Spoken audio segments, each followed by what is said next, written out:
Health Awareness Month. And I think just a very perfect time to really just slow down for a moment, pay attention to what's going on, and really kind of just check in and think about where we are in regards to the burnout spectrum and what work life integration looks like versus balance.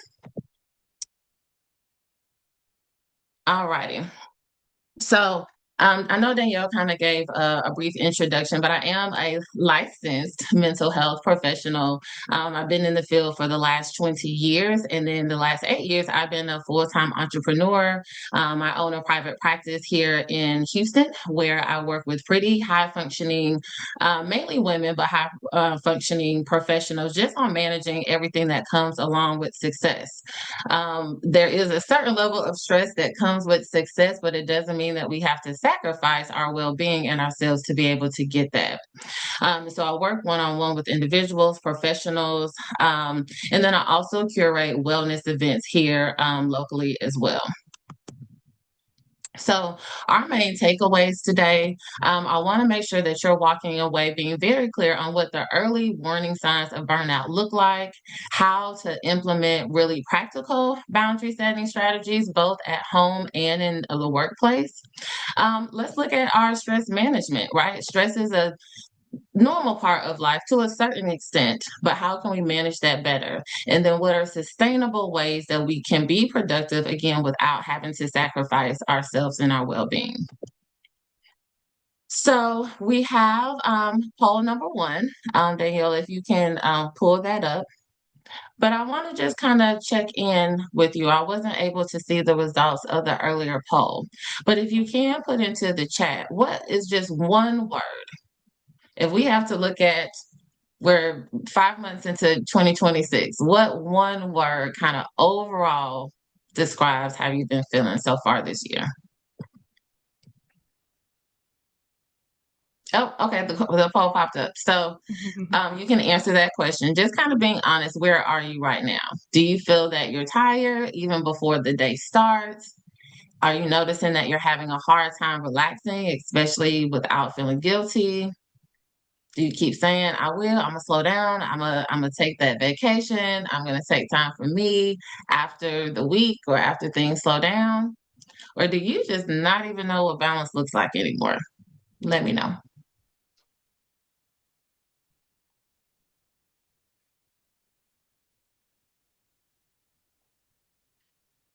Okay, so you ready for a break?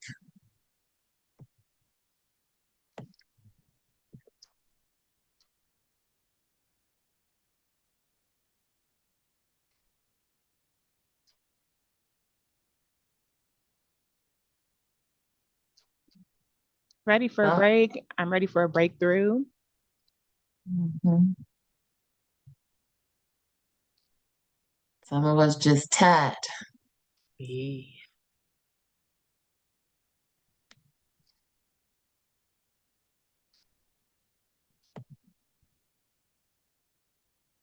Anyone else?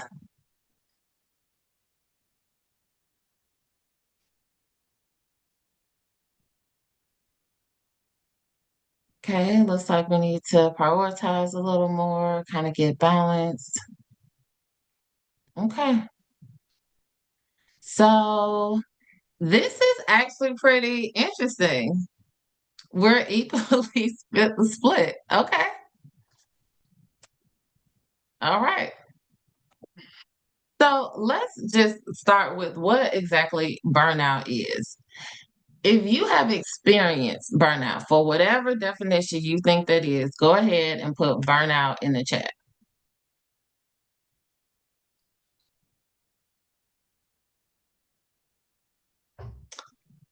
Okay, the burnouts are coming in. Okay, so how do you know that you're burned out? This is a buzzword. We're hearing it everywhere. Burnout, burnout, burnout, burnout. But how do you know that you've been burned out?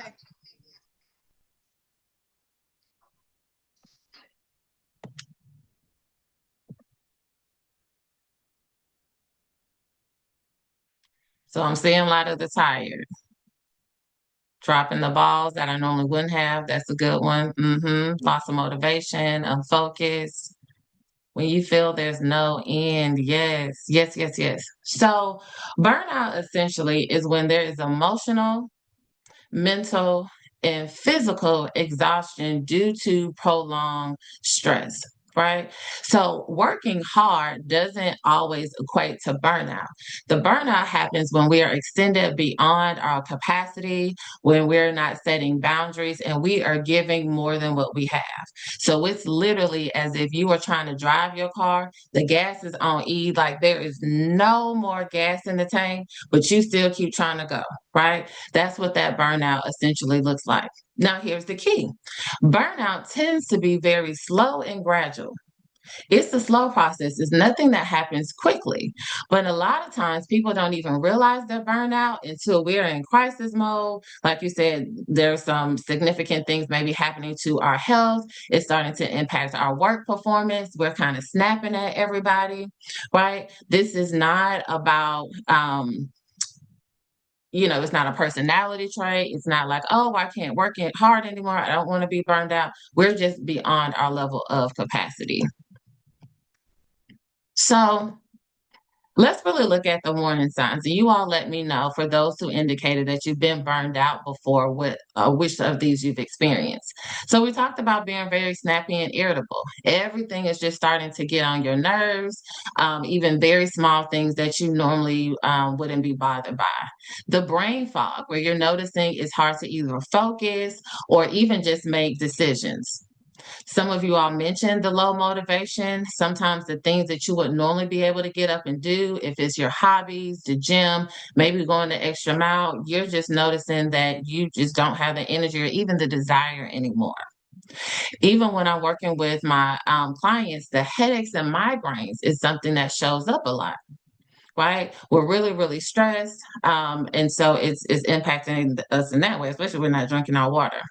Sleep issues, a lot of times we're moving very fast during the day. We're taking on a lot. We are not stopping. And so at nighttime, our body is physically tired, but our mind is still very active, right? Because it's kind of processed and everything that we didn't have time to go through for the day. So you may find yourself very restless at night. Sometimes it shows up where people may immediately be able to fall asleep again because they're just so exhausted, but they're not able to stay asleep. So they're waking up several times during the day and their mind is just playing the mental gymnastics of all the things that has to get done. The emotional numbness can happen when you just start noticing you don't care as much about things that matter to you. You may feel emotionally just disconnected, like you're just kind of going through the motions. Sometimes you may notice that you show up physically, but mentally, emotionally, you're just not there.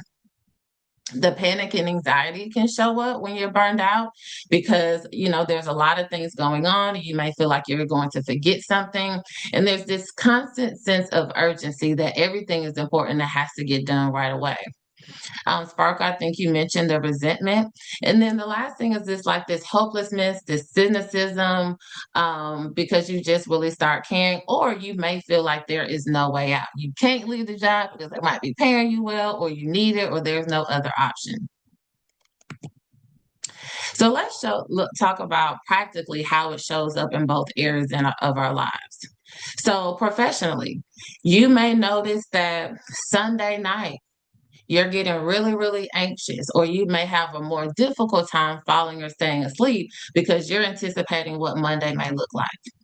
Even though you know you need to take that vacation, you might actually feel guilty about taking the PTO or feel like, well, if I take the time, I'm going to come back to more work. It's not worth it. Or if I take the time off, what am I really going to do? You also may notice again the difficulty functioning and paying attention in meetings sometimes. You may notice that you're zoning out a little bit more, procrastinating. Sometimes the things that you're normally able to get to do pretty quickly is taking you a lot more time to do those things. And again, this could have been a job or project that you were initially very excited about, passionate about, and you're just noticing you could really care less. And then on our personal lives, this could look like when you're coming home, we're just doom scrolling because emotionally, right? It's like I cannot take anything else. I just need something that does not require a lot of mental energy. Again, you may notice that you're coming home and kicking and screaming at the dogs and the kids. The house is starting to look a little messier, just because again you're depleted. You've given everything you had to work, and so you don't even have time to do the cooking, cleaning, engaging in those hobbies to refill your cup. And then also, you may notice that you're spending money a little bit more, a little impulsively to kind of have these quick feel good, because we're so burned out. So let me know, is any of this resonating with you all? Things that you've noticed, maybe experienced?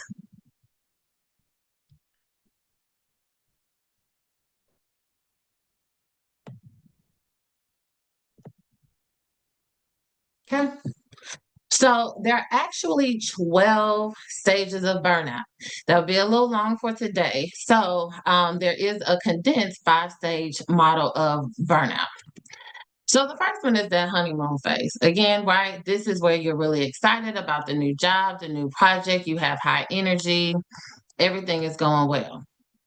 Then you start noticing the onset of stress. So this is really minor, right? You may just notice you're a little bit more fatigued, starting to get a little irritable, but you're managing everything just fine. Now we have the chronic stress. This is when it's starting to impact your functioning a little bit more.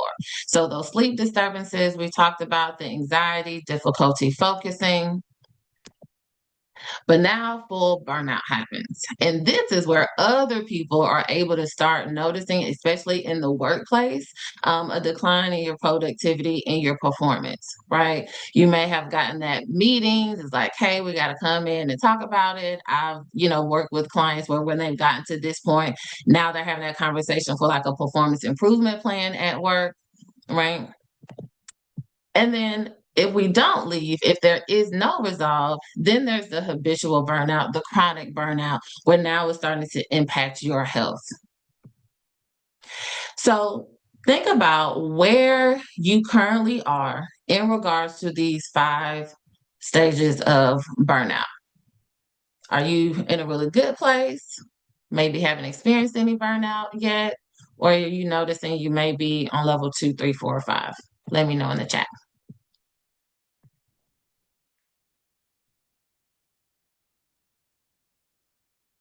What stage are you currently in?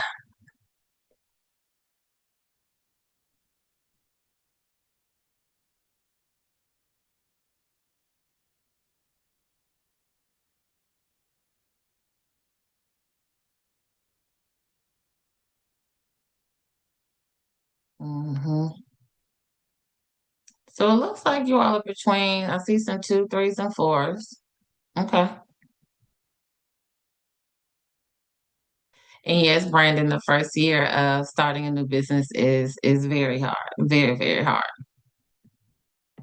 Okay. Well, keep moving forward. So we've talked about what burnout does to us personally, professionally, but let's talk about what it's actually doing to our body and our nervous system. So let's check in and see whether or not you are dysregulated. How do you know when you are off? What are the signs? How do you know when you're off? Is this something your partner says or notices? Okay.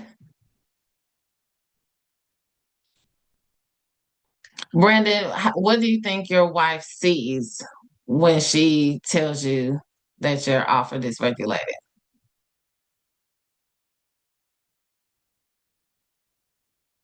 Latasha, are you able to say more about what you feel and see? Charlotte says in the body, yep. We'll talk about how the body keeps the score and all the things that we hold on to. It just stays with us and manifests into dis-ease, right? Hmm. Okay. So a lot of these things tend to show up physically. So anybody notice they just start feeling real tense? That left eye might start twitching. You're noticing you're a little tense in your jaw. Some of you all may be grinding your teeth. Headaches are a very, very common sign of stress. Also, high blood pressure as well. The overthinking, constantly being on edge, just never really feeling like you can relax. Again, everything is kind of bothering you. You're easily overwhelmed. And even though you know you need the break,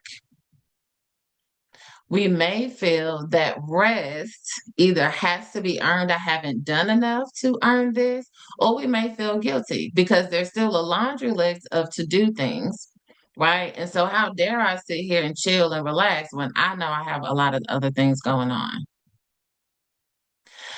The other thing that we notice is the constantly staying busy to try to be productive. Because again, there's this fear about slowing down and resting. So I'm saying a lot of the fog, blood pressure. Yep, yep. Here's the thing. Our body tends to notice that we're more stressed before we will mentally say something or acknowledge it. How many of y'all are the I'm fine, I'm good. I've been twitching for 2 weeks, but we still, I'm fine, I'm good. We're not slowing down. We haven't made any changes. We're trying to push through, right? It may be, it is what it is. Brandon might be like, look, it's this first year of entrepreneurship. Hey, it is what it is. It just comes along with the territory, right? Other people that I know have experienced it. And so sometimes we can normalize it, especially if we're in very high demand roles or certain industries. So let's look at our stress responses that are also trauma responses as we're thinking about how we react to certain things in the workplace. So there's four stress responses. We have the fight, flight, freeze, and fawn. So when we are in fight mode, when that fight stress response happens, we are on guard. We are ready to try to protect ourselves, defend ourselves, verbally or physically. Hopefully, we're not fighting, right? We too grow to be fighting, right? But sometimes it may come out verbally. So we may be responding very, reactive or with an attitude, very irritable to emails, maybe. You may find yourself being a little bit more combative or defensive, arguing more, a little bit more, maybe in meetings. And the hypercriticism, like this perfectionism, an attempt to try to gain control, may show up. When we're in flight mode, this is when the stress is too much. I cannot fight. I feel like I can't defend myself. Maybe, the issue is with a higher up, right? And so you feel like, oh, I can't really do anything. But you know what? I'm out of here. I am just going to leave. And so this can look like avoidance. We could be avoiding difficult conversations. If there's a particular task that feels overwhelming or anxiety producing, we may notice every time we sit down and get ready to do that thing, we start procrastinating. We may find ourselves like worrying, overthinking a lot. And this also can show up as you abruptly leaving because, again, it's too much. I got to get out of here. And so it could look like maybe you're canceling plans at the last minute. You could be on a phone call, on a meeting, and you just kind of abruptly leave, right? It's just too much and we have to leave. When we're in freeze mode, this says, well, I can't defend myself. I can't leave. So now I'm just stuck. I'm paralyzed. I'm not going to make any decisions. And sometimes you may feel like you cannot move. This is also shows up when people become more emotionally disconnected. They may start disassociating, not in a psychotic way, right? But that could be when you're starting to maybe like just zone out sometimes in meetings, right? It can show up when it's just like I'm just going to bury my head in the sand and wait till the stress leaves. And then lastly, we have fawning. This is one that most people aren't necessarily familiar with, but this essentially is the people pleasing. So can't fight, can't leave, staying stuck and paralyzed is not going to help me. So now what I'm going to do is just try to people please. What is it that I need to do, right, to get this situation to calm down? So you may notice that even though you're overwhelmed, you're starting to just say yes. You're kind of overcommitting to different tasks, seeking approval. Your boundaries may be very poor, right? There's a hard time saying no. And definitely in this place, you're prioritizing other people's needs while neglecting your own. So you may start staying later for work, even though you don't necessarily have to do to maybe prove your work. You could be taking on extra projects that you know you do not have the capacity for in hopes that that is going to, help.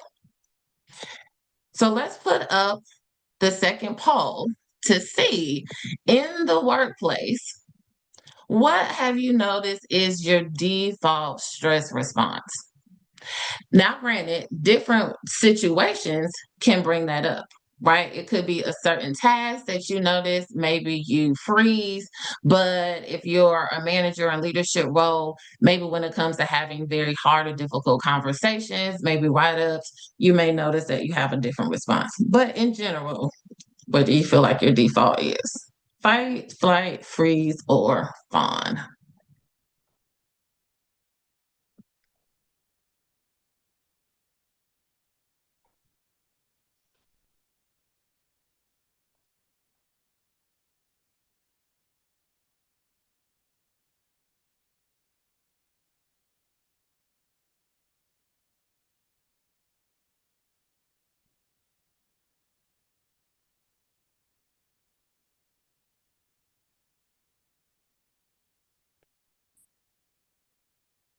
Okay, so about 50% is leaning on the fawning and people pleasing, and then the next highest one is flight. Okay. Anybody want to share more about what they've noticed as we've been talking about these stress responses? You can drop it in the chat.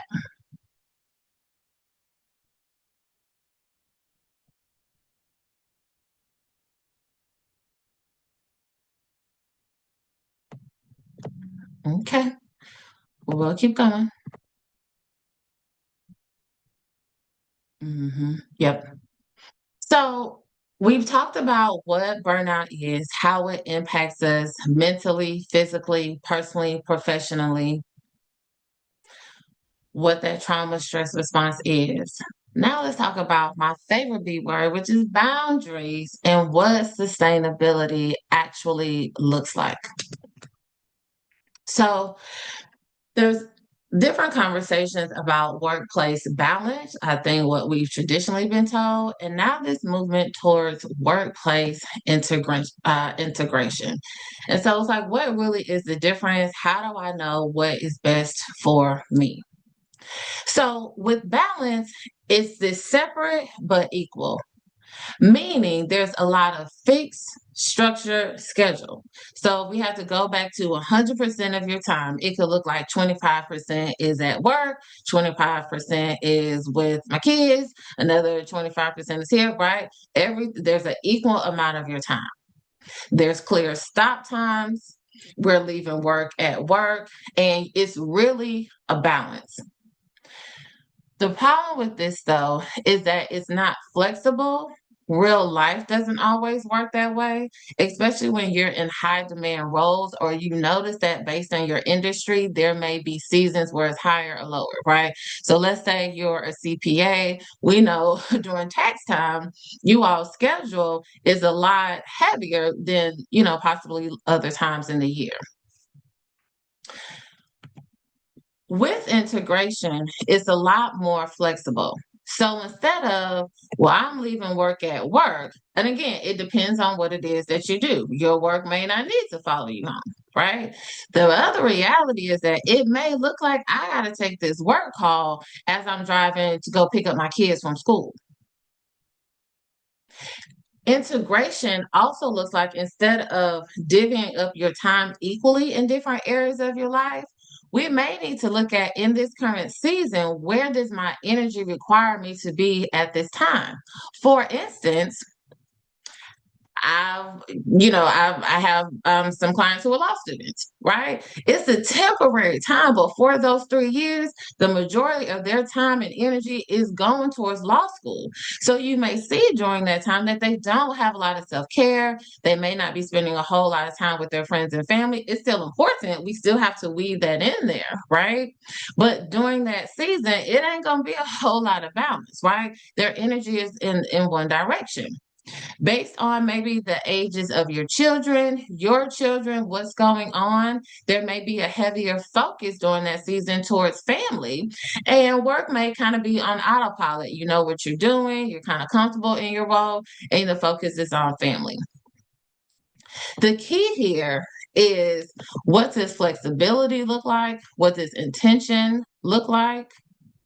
And how can we be more intentional about where we spend our time versus just feeling like I just have to be available? So, if you have to think about the current season you are in your life, what is it that you feel like works best for you right now? And we can pull up the next poll. Do you feel like your life right now requires balance? You need that structure? Or do you feel that integration? You need more flexibility. We might be taking work calls on the drive home.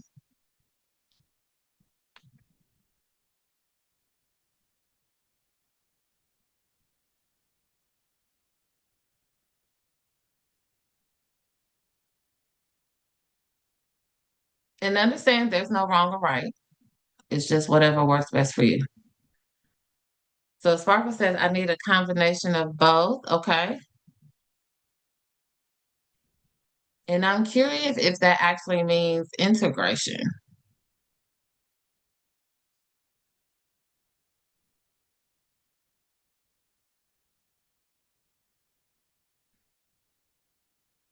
Let's see. Has everyone answered the quiz, the poll? Okay. So I'm seeing a lot more balance. Okay. All right.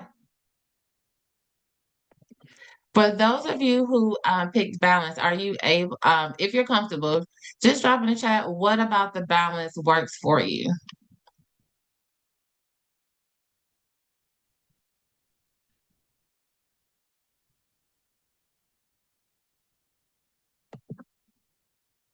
And also, do you feel restricted? Like, is it realistic? However you have your time, is it realistic, or do you feel like it adds more pressure?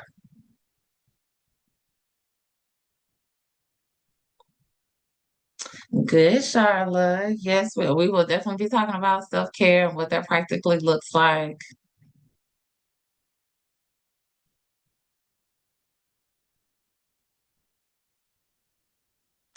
Yes, the Sparkle. I definitely have to keep a schedule and a calendar, and it's color coded too. Yeah. So I get it. Sometimes just having a structure or a plan, again, the control that helps you just know what exactly is going on, especially if you are someone who is having to manage a lot of different competing responsibilities and priorities. So I mentioned that boundaries was my favorite B word. And again, another buzzword that sounds great, but what I find is that people kind of struggle a lot in this area for a variety of reasons. So as we shift now to start talking about boundaries, I want to know, how would you rate yourself from a scale 1 to 5? One is just trash, and 5, you're really good at both setting the boundary and enforcing it. Because sometimes, we can set the boundary, but we don't enforce it. How would you rate yourself? 2s. Danielle says she loves a good boundary. I know that's right. Me too.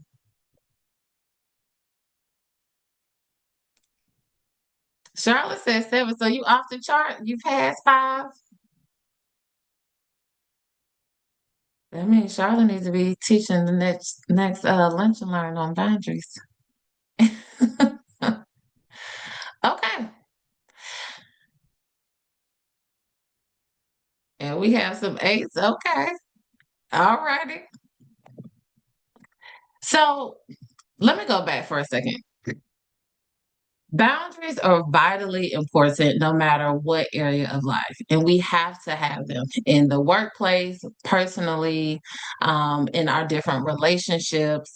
And boundaries really are an invisible line, kind of a rule of where you stop and where the other person stops. So that way we're not kind of overextending ourselves.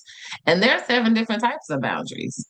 We have physical boundaries, right? And during COVID, we practice our physical boundaries, right? I need you to stay a certain amount of distance from me, right? That was a boundary. There's sexual boundaries. There's emotional boundaries. There's time boundaries. Think about if there's a thing or person who is always demanding your time, just sucking the life out of you, doesn't respect if your phone is on D and D, they just gonna keep calling over and over and over again. We also have material boundaries in regards to our physical possessions. So if you let somebody borrow your car, is it clear that they need to bring it back with, full tank of gas and clean this and that and the other? Or do we have people who are constantly taking and using us? So there's all types of boundaries. But a lot of times there's difficulty in this area. One, kind of going back to childhood, if we were never taught that it was okay to have boundaries, if we were never taught it's okay to say no, if we've maybe experienced some trauma when our personal boundaries were violated, right? That can then show up maybe as this people pleasing. I don't want people to be upset with me. I don't want, to be a problem.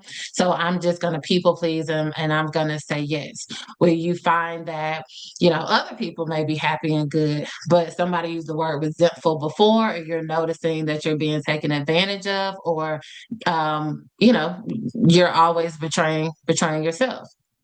And then the enforcement part of it is just like, okay, well, once I put the boundary out there, sometimes the expectation is that, well, I said it once, then that person is supposed to change. And we know that that typically doesn't happen that way, right? Because normally we've allowed behavior to go on for a certain amount of time. And so that those other people, work, kids, whoever it is, have gotten used to that behavior. And so just like it's taking time for you to change and kind of get comfortable setting new boundaries and saying no, or hey, I don't like this, or can we do something different? It's also going to take other people sometimes a little bit of time to adjust to that as well. So, Tasha, people please to avoid people from quitting. Yep. And so the question is just like, so then at what cost to you? Sometimes in life, we do things that are inconvenience. We may not want to, based on the relationship. It may just be what it is, based on the dynamics. But when you're finding yourself in a constant pattern, then that's where it can be a problem. So let's talk about what boundaries really look at. Healthy boundaries look like both professionally and personally. So one, by law, your job has to give you a lunch break. Some of you all, based on where you work, it may be a dedicated time. You have to clock in and out. Other times, if you're salary, they don't care when you eat, right? That's just up to you. But always, I would say, have at least an hour of blocked off time that is just for you. Do we need to be eating? Absolutely, because we need food for nourishment and energy and all of that stuff. But if nothing else, it's just a 1 hour break during the day for you just to be able to leave. When we're talking about logging off on time, again, based on your job, if it's hourly or something like that, then make sure that you leave on time, right? Versus staying over unnecessarily when you don't have to. Boundaries sometimes can look like, let me ask about clarity. So you could be at work working on a task, and then you get an email or somebody comes by and it's like, hey, I need you to do X, Y, and Z real quick. We may need to ask for clarity. Hey, I'm hearing your ask, right? But at this moment, I'm working on this. What is it that is a priority right now? It may also look like the calendar blocking. We've talked about that a little bit. Physical fitness is something that I know helps me physically, emotionally, in all the ways. When I feel strong in my body, it just helps me feel stronger in general. And I have a favorite 6 p.m. class. And there was a time where I was working, I kept missing the class, kept missing. I said, you know what? I said, this is just the 1 hour that is just for me. And so what I did was I blocked off 5 p.m., right? So that way nobody could schedule, an appointment during that time where I wouldn't end to 6, which meant I then was missing out something that I needed to do for me, right? End of the day, workout release, that was something I needed, right? And so I would just block off the 5 o'clock time. Personally, and what it can look like, same thing. Do we have a dedicated time when we get home to decompress? We tend, hopefully, to do this with kids, right? But we forget that we also need that time as well. So it could be maybe your silent time when you're leaving work, going to pick up the kids, or going home. Because once you walk through that door, it's going to be, mommy, mommy, I need, or what have you. Maybe that's your uninterrupted time. When you're not on the phone, it is just quiet time, whether it's a podcast, you're in silence, what have you. Growing up, my dad did a good job with this with my mom. They both worked corporate America, demanding jobs, hour commutes, both ways. And so I remember probably in middle school, my mom came home probably, 7 p.m. and me and my sisters just rushed her, right? Because we're excited. We don't know what kind of day she had and that she was, tired and frustrated for being in traffic. And so we rushed her with all these things that we needed. And I remember the day my dad was like, hey, girls. So when your mom comes home and she walks through the door, you can say, hey, but she is going straight to her room. And you're going to leave her alone until she comes out. Right? Because my dad, I guess, picked up or noticed that she needed a moment. Right? And so that was her uninterrupted time just to be able to decompress before she had to come out and get right back on mommy duty. Right? Boundaries in personal life can look like saying no without guilt. Now, if saying no has been a challenge for you in the beginning, it's going to feel wrong and bad and weird and like you're doing something bad. It's only because it's new, not because it's wrong. So in the beginning, right, you may feel those feelings, just keep pushing through it until it starts going away. And another biggest boundary, personally, both personally and professionally, is asking for help. A lot of times we take on too much with limited support. And so being able to delegate, ask, and receive help are going to be things that practically you'll notice less stress. So, what does a boundary sound like? We've been talking about it. I love this one. It's one I personally use. That I am at capacity right now, meaning my cup is full. I cannot take anything else for the day. Let's revisit this tomorrow. Setting the boundary, I'm unavailable after work. Please do not call me after whatever time. Not feeling rushed to have to make a decision or commit to something when someone is asking you to do something. Hey, give me to tomorrow or give me an hour to think about that. Again, so we're not rushing to say yes and taking on more than what we have capacity for. And then sometimes just flat out saying, you know what, that just doesn't work for me.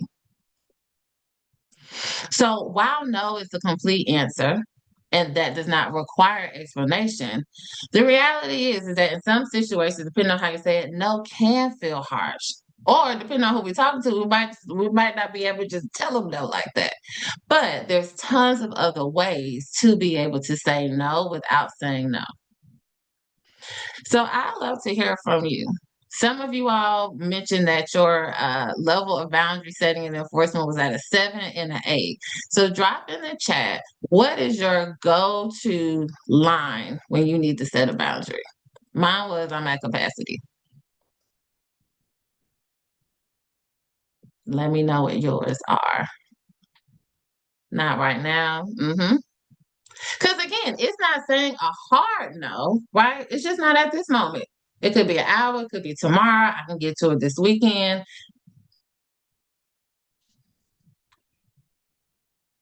Brandon likes the capacity. Yep.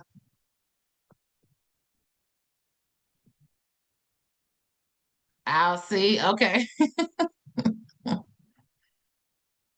Okay. Unfortunately, I'm not able to assist right now. Yep. Another way that you can do it is also, hey, I may not be able to, do this or provide you with the support, da da da. Have you thought about asking so and so? Because you may not be the best person. I'm tied up. Yep. Okay.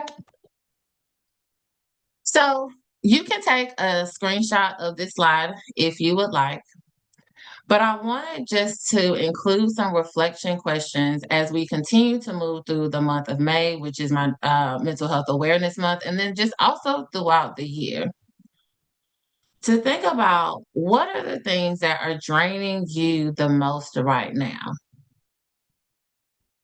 What boundary might need to be set? And these things could be personally or professionally. What's one thing that you know you need to release, you need to get off of your plate? You need to say, thank you so much, but this will be the last day I'll be able to do this. And most importantly, what's the one thing that you know you need more of, either to kind of prevent burnout if you're not there yet, or maybe as an intervention if you know that you're burned out? And if anybody wants to share answering one of the questions, feel free to drop it in the chat.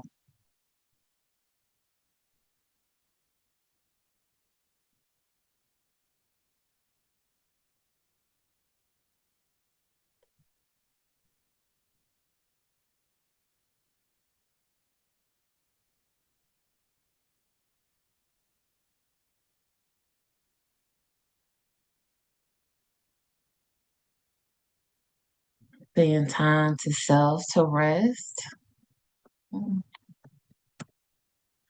Need more support and love. Yep.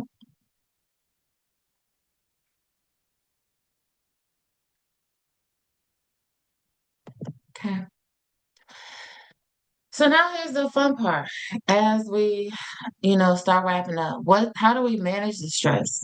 Again, stress to a certain degree is a normal part of life, whether it's traffic, whether it's just the stress that come along with relationships, whether it's our intimate relationships with partners, kids can get around us sometimes, or what have you.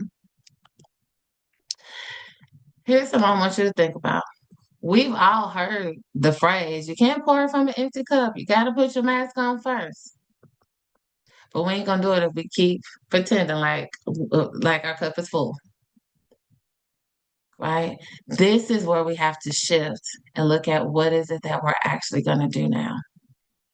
So these are the 5 things that have to change, right? And not just when it comes to boundaries, but really just about anything. First is the mindset shift. Think about what are the messages that you've been told. This could be growing up. It could be maybe from a mentor, your boss, whoever. What are some mindsets that you're realizing these things don't work for me, around hustle culture, around rest, around self-care? Were you told that it was selfish, like your role, your duty is to constantly give?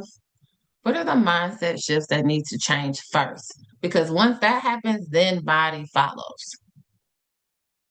And so, what are those behavioral shifts? Right? What are the things that you need to do differently? If that means, for those of you all who said that you need more time to meditate or take a vacation, go ahead and get your calendar right now. That's the behavior shift. And block off a time that you need for we'll say next week because we already at Thursday. Let's look at next week. Does that mean we need to go ahead and block off the weekend, even if it's in advance? What does help seeking look like? A lot of times we're stressed and overwhelmed because we're trying to do too much on our own. right? We just don't, if we had the support, it could be more manageable. So, is there someone who has offered you help and we kept saying, no, I'm good, I got it? Or we feel like you ain't gonna do it like me, or you might mess it up. So, I'm not gonna delegate it, even though it's too much. I don't really want to do this thing. It may even look like hiring an assistant in your workplace. It could look like we're doing that in the home. Does that mean we need to go ahead and buckle down and invest in having a house cleaner? Whether that's monthly, quarterly, what have you, because based on where you are, you just don't have the capacity to do it.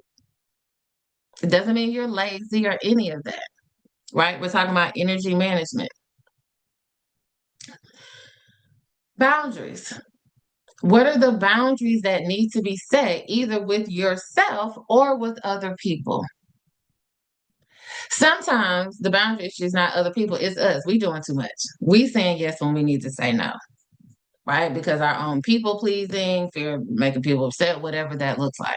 And other times, yes, the boundary is for the other person. Hey, please don't, call me after this time. Hey, can you give me advance notice before you're, asking me to do X, Y, and Z so we're not scrambling and feeling like everything is an emergency.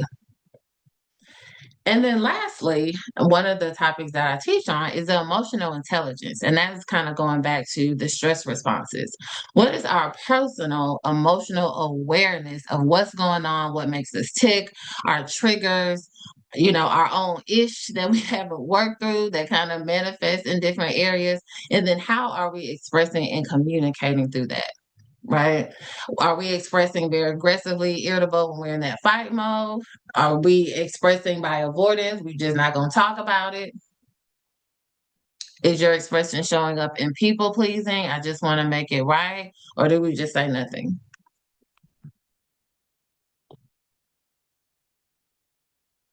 And then here are some other just practical stress management, strategies. Some of you all mentioned the deep breathing and meditation. And I promise you, it only takes, let's say, 3 minutes. You can go to YouTube if you want some recommendations. I can provide the links, but you will be amazed of just what 3 minutes of closing your eyes, taking some deep breaths, and just listening to something soothing, whether it sounds of water, the ocean, nature, birds chirping, or maybe you just need the silence. It is amazing how just a small amount of time can really just reset you. I'm a music girly. I have tons of playlists based on whatever mood I'm in or I need to get in, right? That can be a great way just to kind of relax your mind a little bit. I talked about movement. Movement, I'm also a walker.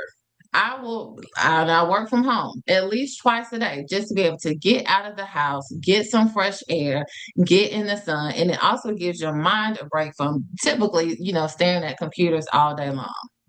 And then in that walking, typically your mind is able to just kind of flow, where it's just like, okay, I have some clarity now. Now I can kind of get back to what it looks like. So your physical movement could be high intensity at the gym, kickboxing, lifting if that's your jam. It could be walking, it could be yoga, it could be Pilates. But what we do know is that all energy and stress is stored in the body. So it has to have an outlet somewhere. We talked about taking the breaks. There was a time, and traveling is my biggest getaway, where I would plan quarterly trips. It doesn't mean I'm going to Thailand. It could be, let me just drive to Austin for 2 hours, right? Just to kind of get away. But making sure that you have scheduled breaks daily, weekly, and monthly.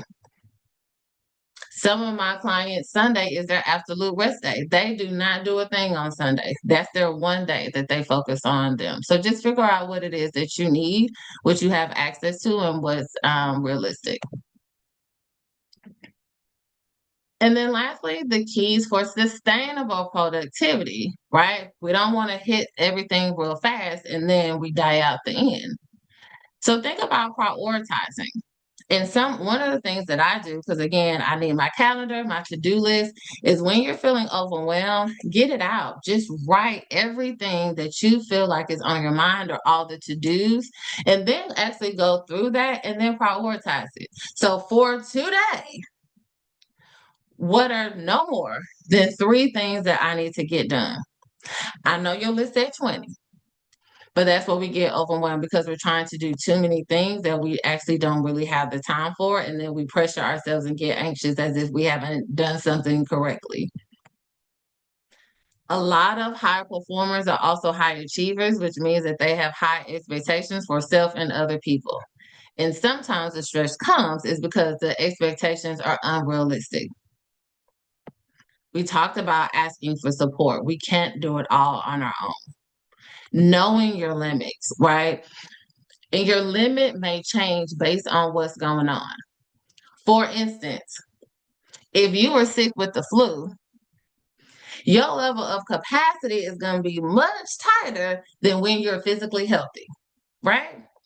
But if you're still trying to pressure yourself to show up as you would healthy when you're sick, that's unnecessary stress where it causes to self, right? So know your limits and where there's some flexibility.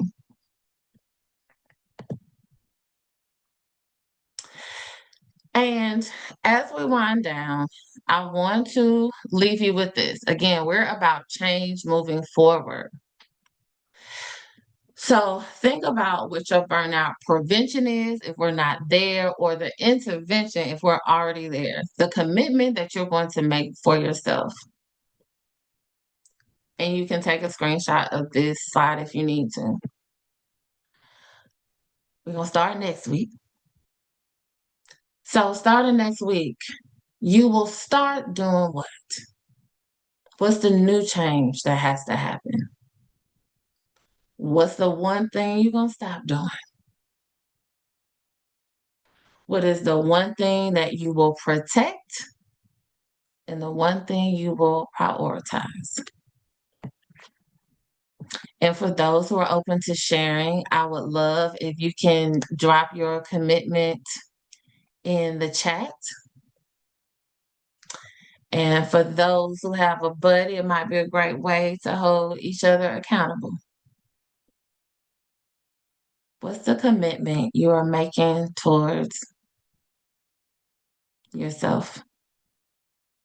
Because your business, your families, the communities you serve, and even yourself need you to be at your best. And it's called self-care because people can tell you all day long, girl, you just need to do this, da da da da da da. Da. But you are the only one who can care for yourself. They can't make you do those things. We're protecting finances. Yes, we got to hold on to them. The economy's a little funny right now. Protecting my mental health. Yes. We're doing planning, prioritizing God and wife. Absolutely. Okay. So know this, that you deserve a life that feels good and not just one that looks good on paper. A lot of us dress up well. We drive in the cars, we have the houses, we have the income, but we are drained and depleted and resentful sometimes. And you working so hard, you deserve to feel a lot better about what you're working hard for. So it is Mental Health Awareness Month. I created a mental health check-in called Sis, Are You Good? If today's session really resonated with you, you know that you need to make some changes. I would invite you just to scan the QR code.